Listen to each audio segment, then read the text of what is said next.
Oil powered the conflicts of the 20th century. Water will power the conflicts of the 21st. Only 3% of Earth's water is fresh. Of that 3%, 69% is locked in glaciers and ice caps. The remaining fraction supports the agriculture, industry and survival of 8 billion human beings. And that fraction is shrinking. According to the United Nations, by 2030, global demand for fresh water will exceed supply by 40%. That gap, 40%, is not a projection about environmental policy. It is a projection about war, migration, food prices, and economic collapse. And it will arrive at your grocery store, your energy bill, and your tax return before it arrives anywhere else. The World Resources Institute publishes an annual Aqueduct Water Risk Atlas ranking every country on Earth by water stress level. The results are alarming. 17 countries home to 1/4 of the world's population currently face extremely high water stress. They include India, which draws down 80% of its available surface and groundwater every single year. Pakistan, where 80% of the population faces acute water scarcity. Iran, Egypt, Saudi Arabia, and significant portions of the United States itself. The American Southwest is in crisis. Lake Mead, the nation's largest reservoir, supplying water to 25 million Americans across Nevada, Arizona, and California, fell to its lowest level in history in 2022. At 27% capacity, the Colorado River, which feeds agriculture worth $15 billion annually, is being consumed faster than it is replenished.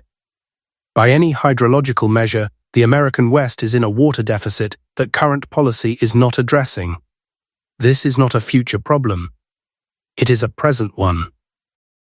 Fresh water does not respect national borders, and therein lies the conflict. The Nile River is the world's most contested waterway. It flows through 11 countries, but Egypt has historically claimed near total rights to its water. In 2011, Ethiopia began construction of the Grand Ethiopian Renaissance Dam, the largest hydroelectric dam in Africa. Egypt has called it an existential threat. Sudan sits caught between the two. Diplomatic negotiations have collapsed repeatedly. Military options have been discussed openly by Egyptian officials. 3 nations. 1 river. 0 resolution. The Mekong River in Southeast Asia supplies water and fish protein to 60 million people across Vietnam, Cambodia, Laos, Thailand, and Myanmar. China has built 11 dams on the Mekong's upper reaches, controlling downstream flow to nations that have no legal recourse. In drought years, Chinese dam releases determine whether Southeast Asian rice crops survive or fail. The Indus River system, shared between India and the United States, key regional partner, has been a source of recurring tension for decades, with the Indus Waters Treaty under increasing strain as both nations face population growth and agricultural demand that the treaty's original architects never anticipated. Water is already a geopolitical weapon. It is simply not yet recognized as one. Water scarcity in distant nations is not a foreign policy abstraction for American consumers. It is a grocery bill item. Consider the supply chain connections. India produces 23% of the world's rice. If India's monsoon fails or groundwater depletion reaches critical levels, global rice prices spike. That spike reaches American Asian food markets within months.